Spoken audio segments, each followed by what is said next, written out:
ಆತ್ಮೀಯ ವೀಕ್ಷಕ ಮಿತ್ರರೇ, ಡಿಟೆಕ್ಟಿವ್ ಲೆಜೆಂಡ್ ಯೂಟ್ಯೂಬ್ ಚಾನಲ್ಗೆ ಸ್ವಾಗತ ಸುಸ್ವಾಗತ. ಡಿಟೆಕ್ಟಿವ್ ಲೆಜೆಂಡ್ ಯೂಟ್ಯೂಬ್ ಚಾನಲ್ ಇದು ಸತ್ಯ, ನ್ಯಾಯ, ನೀತಿ, ಧರ್ಮಗಳ ಪ್ರತೀಕ.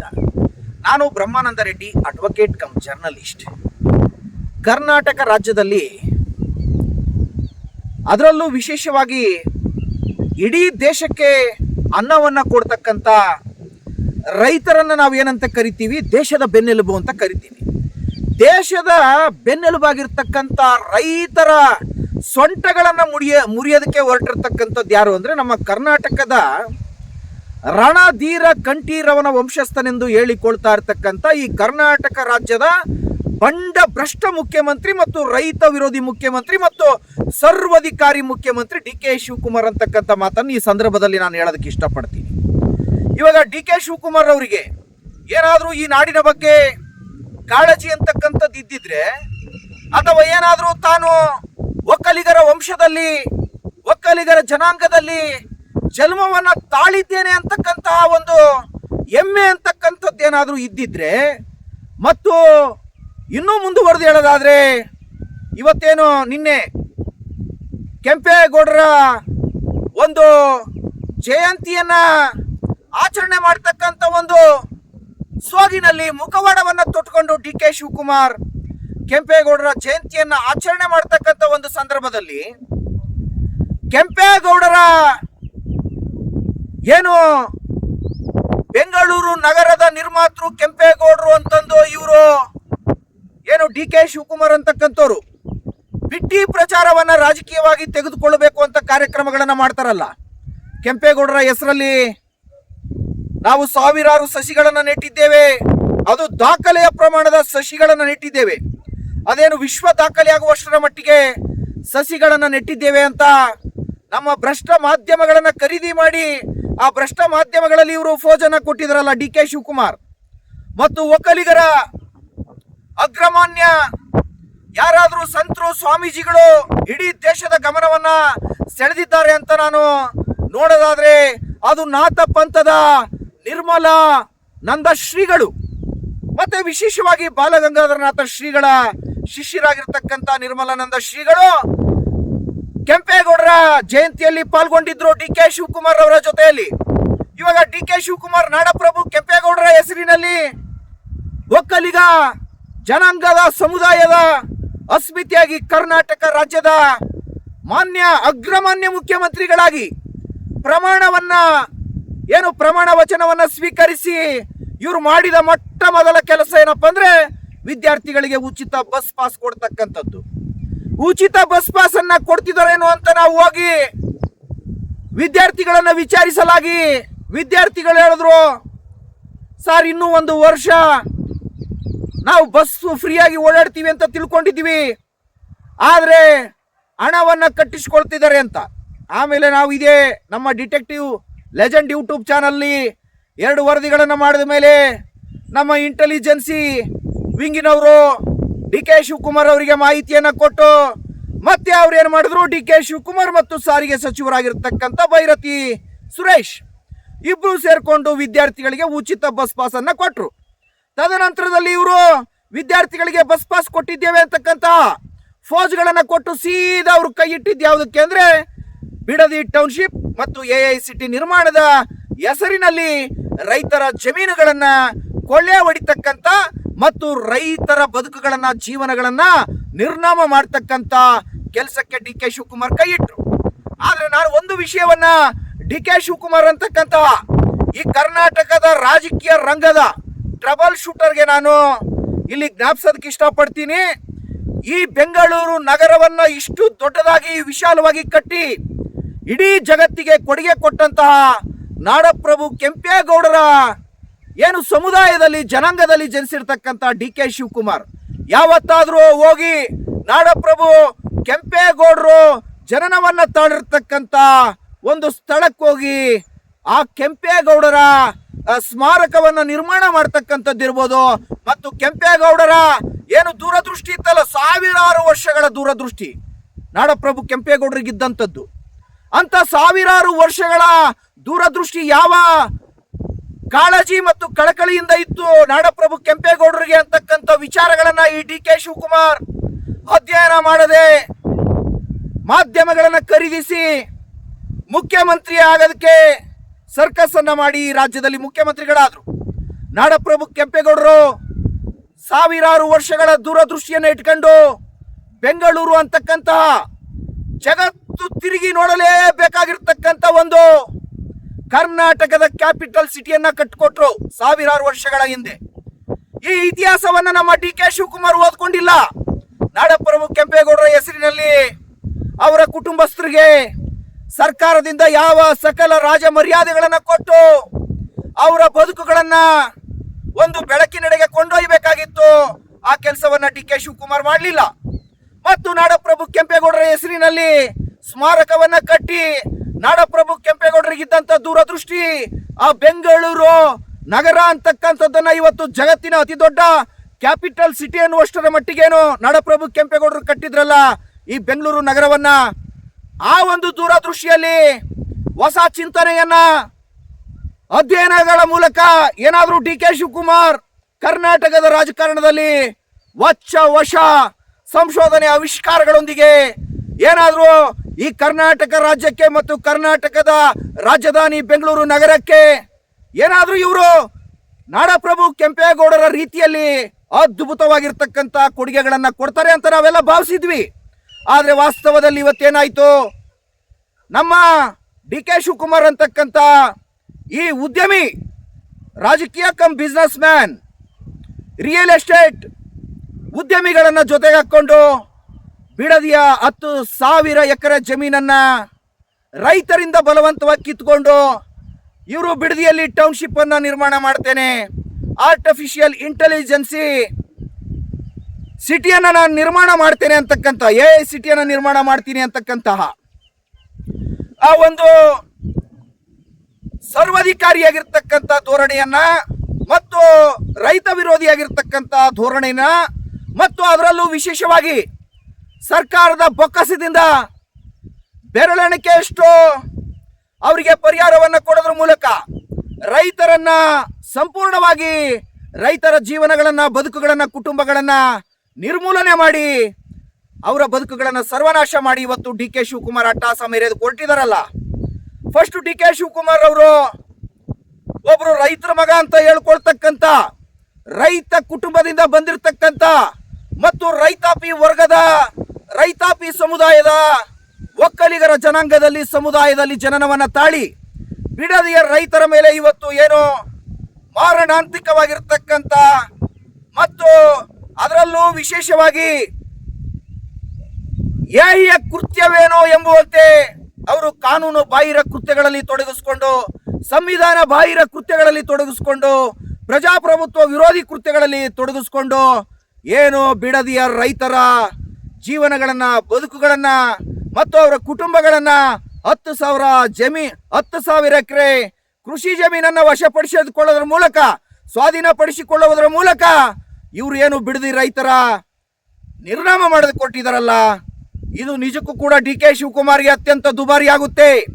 ನಾಡಪ್ರಭು ಕೆಂಪೇಗೌಡರ ಜನಾಂಗದಲ್ಲಿ, ಸಮುದಾಯದಲ್ಲಿ ಜನನವನ್ನ ತಾಳಿರ್ತಕ್ಕಂಥ ಡಿ.ಕೆ. ಶಿವಕುಮಾರ್ ಇಡೀ ಬಿಡದಿಯ ಟೌನ್ಶಿಪ್ಪಿನ 10,000 ಎಕರೆ ಜಮೀನಿನ ಒಂದು ದೂರದೃಷ್ಟಿಯ ಅಂದಾಜು ಕ್ಯಾಲ್ಕುಲೇಟ್ ಅನ್ನ ನಾನು ಒಂದು ಸ್ಕ್ವೇರ್ ಫೀಟ್ ಅಲ್ಲಿ ಲೆಕ್ಕ ಹಾಕೋದಾದ್ರೆ ಭಾರತದ ಒಂದು ವರ್ಷದ ಬಜೆಟ್ಗೆ ಅಷ್ಟು ಏನು 200 ಲಕ್ಷ ಕೋಟಿಗಳಾಗ್ತವಲ್ಲ, ಅಷ್ಟು ಹಣವನ್ನು ಒಬ್ಬ ಡಿ.ಕೆ. ಶಿವಕುಮಾರ್ ತಿಂದು ಹೇಗೆ ಅರಗಿಸ್ಕೊಳ್ತಾರೆ?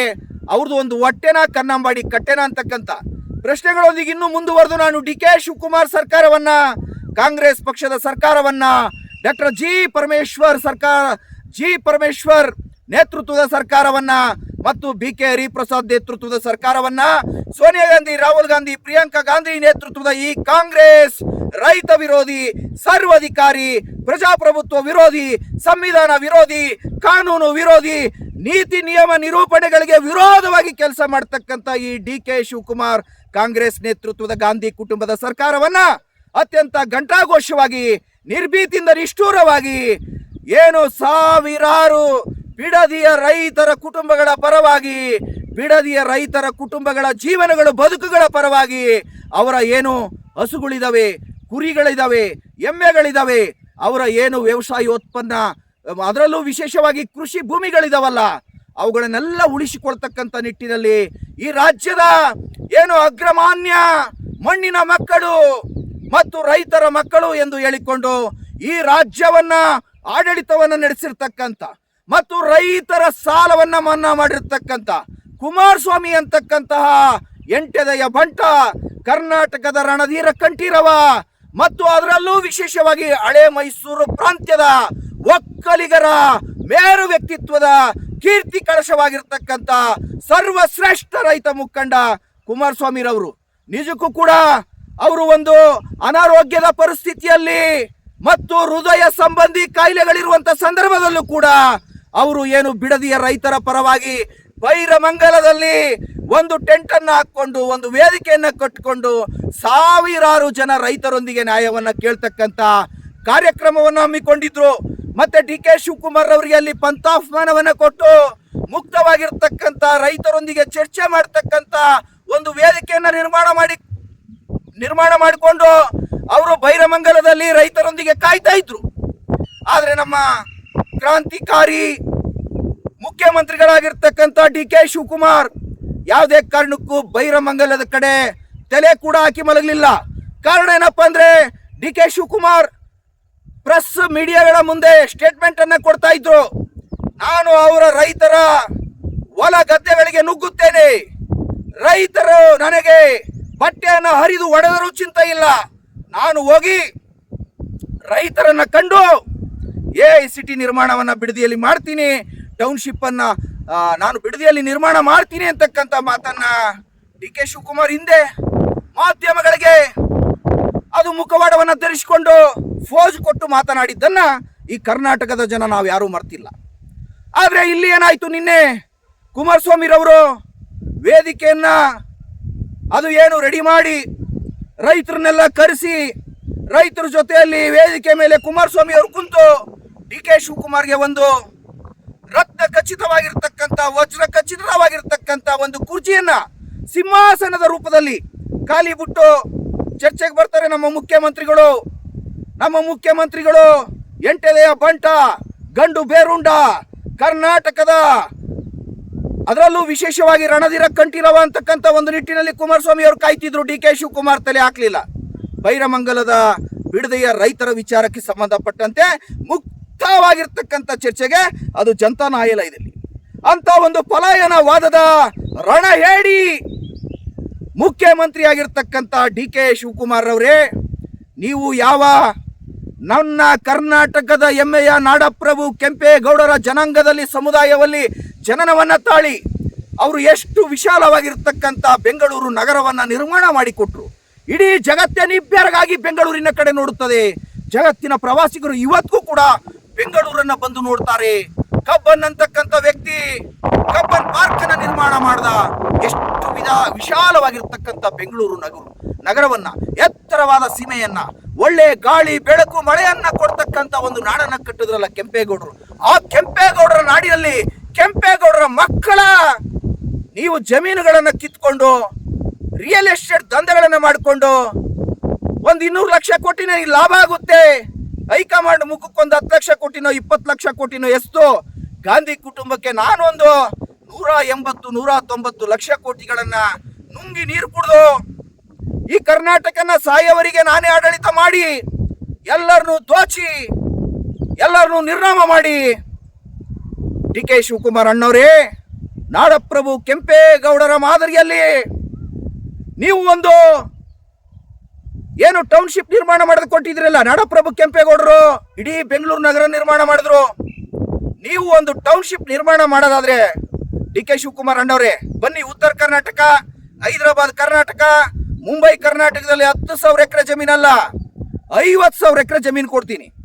ನದಿ ನೀರು, ಕುಡಿಯುವ ಸಿಹಿ ನೀರಿನ ನದಿ ನೀರನ್ನು ಕೊಡ್ತೀನಿ. ಅಲ್ಲಿ ಬಂದು ನೀವು ಟೌನ್ಶಿಪ್ ಅನ್ನ ನಿರ್ಮಾಣ ಮಾಡಿ.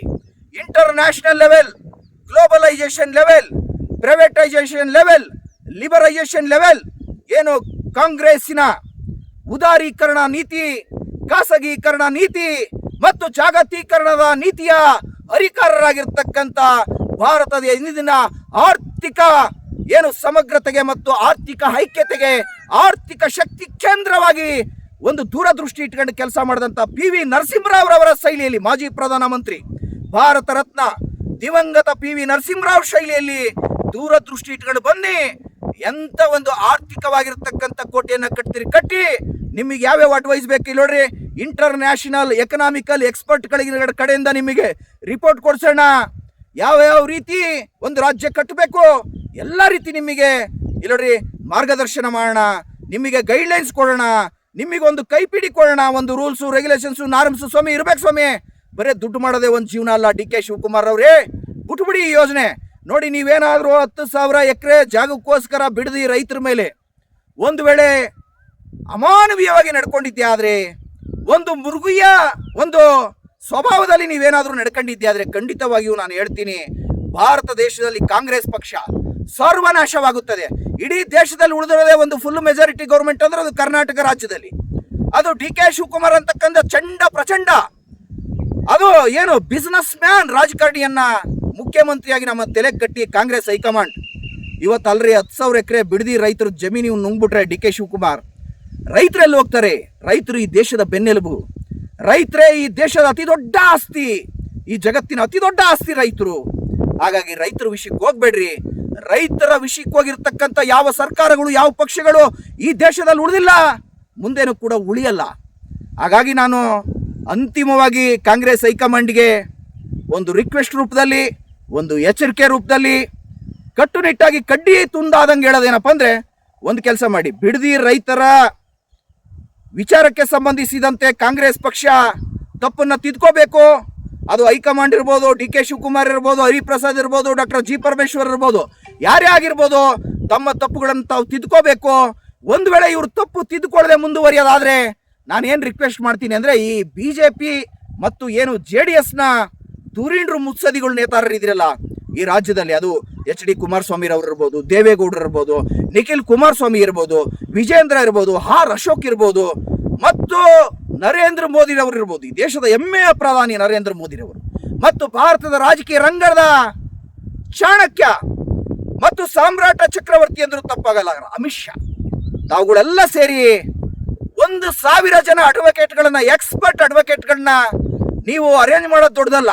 ಬಿಡದಿ ರೈತರ ಪರವಾಗಿ 10,000 ಜನ ಅಡ್ವೊಕೇಟ್ಸ್ಗಳನ್ನ ಕೊಟ್ಟು, ನಿಮ್ಮ ಪಕ್ಷದಿಂದನೇ ಅಡ್ವೊಕೇಟ್ಸ್ಗಳ ಫೀಸ್ಗಳನ್ನ ಕೊಟ್ಟು, ಒಬ್ಬೊಬ್ಬ ರೈತರಿಗೆ ಪ್ರತ್ಯೇಕವಾಗಿ ಅಡ್ವೊಕೇಟ್ಗಳನ್ನ ಇಟ್ಟು ಹೈಕೋರ್ಟಲ್ಲಿ ಒಂದು ಪಬ್ಲಿಕ್ ಇಂಟ್ರೆಸ್ಟ್ ಲಿಟಿಗೇಷನ್ ಅನ್ನ ಫೈಲ್ ಮಾಡಿ, ಈ DK ಶಿವಕುಮಾರ್ ಅಂತಕ್ಕಂಥ ರೈತ ವಿರೋಧಿ ಸರ್ಕಾರಕ್ಕೆ ಮತ್ತು ಸರ್ವಾಧಿಕಾರಿ ಸರ್ಕಾರಕ್ಕೆ ಕರ್ನಾಟಕದ ಉಚ್ಚ ನ್ಯಾಯಾಲಯದಿಂದ ಕಪಾಳ ಮೋಕ್ಷವನ್ನ ಮಾಡಿಸಬೇಕು ಅಂತಕ್ಕಂತಹ ದಿಟ್ಟತನದ ಹೇಳಿಕೆಯನ್ನ ನಾನು ಕರ್ನಾಟಕದ ಬಿಡದಿಯ ರೈತರ ಪರವಾಗಿ ಕೊಡೋದ್ರ ಜೊತೆಯಲ್ಲಿ BJP JDSನ ಏನು ಧುರೀಣರು ಮುತ್ಸದಿಗಳ ನೇತಾರರು ಇದಿರಲ್ಲ, ಖಂಡಿತವಾಗಿಯೂ ನಾನು ಈ ಒಂದು ಡಿಟೆಕ್ಟಿವ್ ಲೆಜೆಂಡ್ ಅಂತಕ್ಕಂಥ ಯೂಟ್ಯೂಬ್ ಚಾನಲ್ ಮೂಲಕ ನಿಮಗೆ ಶಿರಸಾಷ್ಟಾಂಗ ನಮಸ್ಕಾರಗಳನ್ನು ಸಲ್ಲಿಸಿ ರೈತರ ಪರವಾಗಿ ಕೇಳ್ಕೊಳ್ತಾ ಇದ್ದೀನಿ. ಯಾವುದೇ ಕಾರಣಕ್ಕೂ ಈ ರೈತ ವಿರೋಧಿ DK ಶಿವಕುಮಾರ್ ಸರ್ಕಾರಕ್ಕೆ ನೀವು ಪಾಠವನ್ನು ಕಲಿಸ್ಬೇಕು ಅಂದರೆ ನನ್ನ ಬಿಡದಿಯ ಎಲ್ಲ ರೈತರಿಗೂ ಕೂಡ ನೀವು ಪ್ರತ್ಯೇಕವಾಗಿ ಪಬ್ಲಿಕ್ ಇಂಟ್ರೆಸ್ಟ್ ಲಿಟಿಗೇಷನ್ ಫೈಲ್ ಮಾಡಬೇಕು ಕರ್ನಾಟಕ ಹೈಕೋರ್ಟಲ್ಲಿ. ಒಂದು ವೇಳೆ ರಾಜಕಾರಣಿಗಳು ವಿಫಲವಾಗಿದ್ದೇ ಆದರೆ, ಏನು ಭಾರತದ ಒಂದು ನಂಬಿಕೆಯ ಮತ್ತು ವಿಶ್ವಾಸದ ಪ್ರತೀಕವಾಗಿರ್ತಕ್ಕಂಥ ನ್ಯಾಯಾಂಗ ವ್ಯವಸ್ಥೆ ಏನಿದೆ ಈ ದೇಶದಲ್ಲಿ, ಆ ನ್ಯಾಯಾಂಗ ವ್ಯವಸ್ಥೆಯಲ್ಲಿ ಭಾರತದ ಸರ್ವೋಚ್ಚ ನ್ಯಾಯಾಲಯದ ಮುಖ್ಯ ನ್ಯಾಯಮೂರ್ತಿಗಳಾಗಿರ್ಬೋದು, ಭಾರತದ ಸರ್ವೋಚ್ಚ ನ್ಯಾಯಾಲಯದ ಸಂವಿಧಾನ ಪೀಠವಾಗಿರ್ಬೋದು, ಅಥವಾ ಕರ್ನಾಟಕ ರಾಜ್ಯ ಉಚ್ಚ ನ್ಯಾಯಾಲಯದ ಮುಖ್ಯ ನ್ಯಾಯಮೂರ್ತಿಗಳಾಗಿರ್ಬೋದು, ಅಥವಾ ಕರ್ನಾಟಕ ರಾಜ್ಯ ಉಚ್ಚ ನ್ಯಾಯಾಲಯದ ಸಂವಿಧಾನದ ಪೀಠವಾಗಿರ್ಬೋದು, ಏನು ರೈತ ವಿರೋಧಿಯಾಗಿರ್ತಕ್ಕಂಥ DK ಶಿವಕುಮಾರ್ ಸರ್ಕಾರದ ವಿರುದ್ಧ ಮತ್ತು ಬಿಡದಿ ರೈತರ ಪರವಾಗಿ suo motu public interest litigation ಅನ್ನ ನೀವು ರಿಜಿಸ್ಟರ್ ಮಾಡಿಕೊಂಡು ಸ್ವಯಂ ಪ್ರೇರಿತವಾಗಿರ್ತಕ್ಕಂಥ ವಿಚಾರಣೆಯನ್ನ ಮಾಡಿ ಈ ರೈತ ವಿರೋಧಿ ಸರ್ಕಾರಕ್ಕೆ ಮತ್ತು ಸಂವಿಧಾನ ವಿರೋಧಿ ಸರ್ಕಾರಕ್ಕೆ, ಸರ್ವಾಧಿಕಾರಿ ಧೋರಣೆಯಿಂದ ಕೂಡಿರ್ತಕ್ಕಂಥ ಈ DK ಶಿವಕುಮಾರ್ ಸರ್ಕಾರಕ್ಕೆ ನ್ಯಾಯಾಂಗ ಚಡಿಯೇಟನ್ನು ಕೊಟ್ಟು ರೈತರ ಬದುಕುಗಳನ್ನು, ಜೀವನಗಳನ್ನು ಮತ್ತು ರೈತರ ಜಮೀನುಗಳನ್ನು, ರೈತರ ಕುಟುಂಬಗಳನ್ನು ತಾವೆಲ್ಲರೂ ಕೂಡ ರಕ್ಷಣೆ ಮಾಡ್ತೀರಿ ಅಂತಕ್ಕಂತಹ ಆಶಯಗಳೊಂದಿಗೆ ಈ ಸಂಚಿಕೆಯನ್ನ ಇಲ್ಲಿಗೆ ಮುಕ್ತಾಯಗೊಳಿಸ್ತಾ ಇದ್ದೀನಿ. ವಂದನೆಗಳೊಂದಿಗೆ Brahmananda Reddy, advocate cum journalist, detective legend YouTube channel. ಇದು ಸತ್ಯ, ನ್ಯಾಯ, ನೀತಿ, ಧರ್ಮಗಳ ಪ್ರತೀಕ. ಜೈ ಹಿಂದ್, ಜೈ ಕರ್ನಾಟಕ ಮಾತಾ ಕಿ ಜೈ. ಜೈ ಹಿಂದ್, ಜೈ ಭಾರತ್ ಮಾತಾ ಕಿ ಜೈ. Thank you so much.